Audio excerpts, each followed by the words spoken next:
नमस्कार विद्यार्थी मित्रांनो, कसे आहात?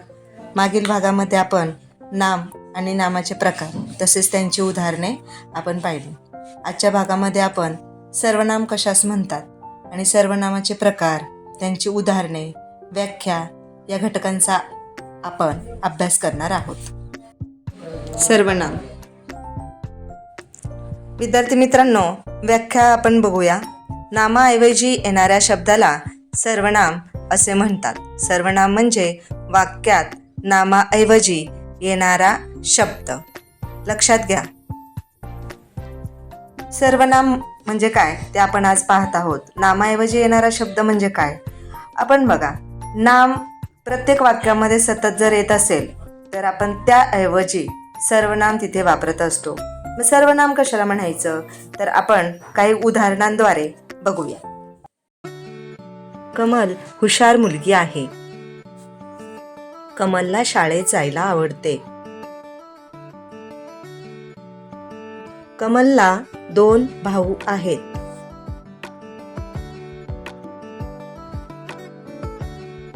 कमलच्या बहिणीचे नाव राधा आहे.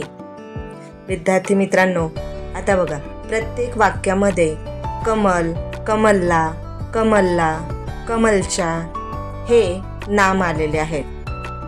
मग कमलऐवजी कोणते सर्वनाम येणार ते पाहू.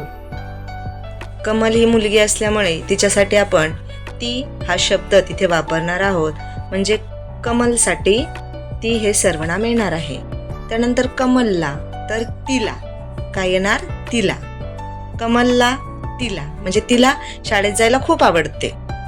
तिला शाळेत जायला खूप आवडते. कमलच्या तिच्या बहिणीचे नाव राधा आहे. काय आहे? राधा. विद्यार्थी मित्रांनो, आपण पहिलं सर्वनाम कशास म्हणतात, त्याची व्याख्या काय आहे, त्याची उदाहरणे आपण बघितली.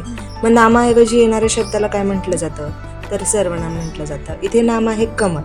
तिच्याऐवजी कोणता शब्द आलाय तर ती शब्द आलाय, तिला शब्द आलाय, तिच्या शब्द आलाय. ही सर्वनामे आहेत. अजून काही उदाहरणे आपण बघूया.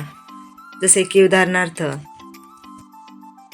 मी, तू, तो, ते, त्या, ती, हा, ही, हे, जो, जी, जे, ज्या, कोण, काय, स्वतः, आम्ही, आपण, तुम्ही यासारखी अनेक उदाहरणे सर्वनामाची सांगता येतात.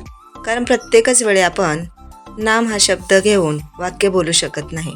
त्याऐवजी आपल्याला सर्वनामांचाही विचार करावा लागतो. सर्वनाम ही आपल्याला त्या ठिकाणी बोलावे लागते. म्हणजे नामाऐवजी आपल्याला जो शब्द वापरावा लागतो त्या शब्दाला सर्वनाम असे म्हणतात. हे आज आपण शिकलो. विद्यार्थी मित्रांनो, कसा वाटला आजचा व्हिडिओ? सर्वनाम म्हणजे काय ते शिकलात. सर्वनामाची व्याख्या, सर्वनामाची उदाहरणे आपण पाहिलीत. परंतु सर्वनामांचे प्रकारही आहेत. हे माहीत आहे का तुम्हाला? तर सर्वनामांचे एकूण 6 प्रकार आहेत. तर आपण पुढील भागामध्ये सर्वनामांचे प्रकार, त्याच्या व्याख्या आणि त्याची उदाहरणे बघूया.